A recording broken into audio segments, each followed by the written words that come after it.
Salam sejahtera bagi kita semua. Perkenalkan, nama saya Jimilin, saya dari Fakultas Pertanian, Program Studi Agribisnis. Pada video kali ini saya akan presentasikan pengembangan paragraf. Seperti yang kita ketahui, pengembangan paragraf ini yaitu kalimat-kalimat topik yang merupakan inti gagasan penulisnya. Itu harus dikembangkan dengan kalimat penjelas. Untuk menyelaraskan kalimat-kalimat dalam paragraf itu, pengembangan paragraf dapat dilakukan dengan satu pola tertentu dan dapat pula dengan kombinasi dua pola atau lebih.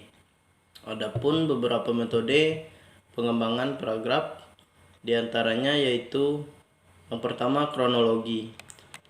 Pengembangan paragraf secara kronologi ini yang pada umumnya dipakai dalam paragraf kisah atau naratif dengan mengembangkan setiap gagasan dalam proses. Lalu yang kedua, ilustrasi.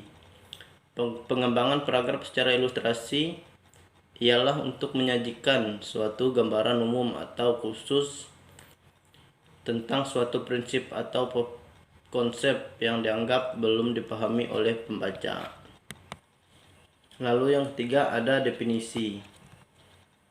Pengembangan paragraf ini digunakan apabila seorang penulis bermaksud menjelaskan suatu istilah yang mengandung suatu konsep dengan tujuan agar pembaca memperoleh pengertian yang jelas dan mapan mengenai hal itu. Lalu yang keempat, analogi.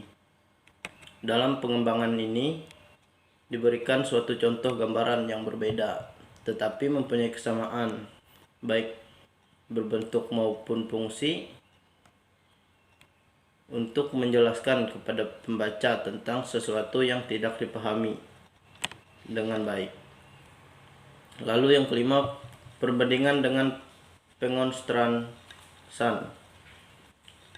Pengembangan paragraf pengontrasan atau pertentangan merupakan suatu cara yang digunakan pengarang untuk menunjukkan kesamaan atau perbedaan antara dua orang, objek atau gagasan yang bertolak dari segi-segi tertentu.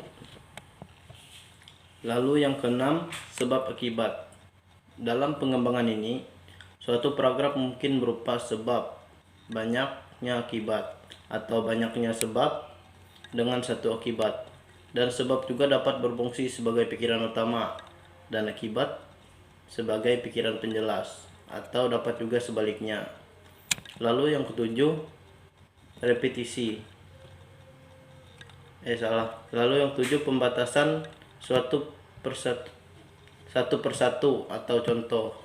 Dalam perkembangan ini pikiran utama dikembang dengan penjelasan yang berupa contoh, dan contoh itu kemudian diuraikan dengan berbagai keterangan yang dapat memperjelasnya. Lalu yang 8, repetisi. Dalam pengembangan paragraf secara repetisi ini, sebuah bahasan ditampilkan secara berulang pada kalimat berikutnya.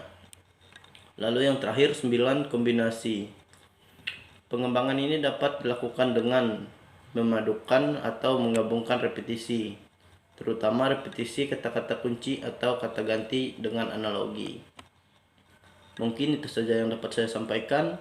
Jika ada kesalahan dalam pengucapan atau tutur kata yang tidak berkenan, saya minta maaf sebesar-besarnya. Selebih-lebihnya saya terima kasih.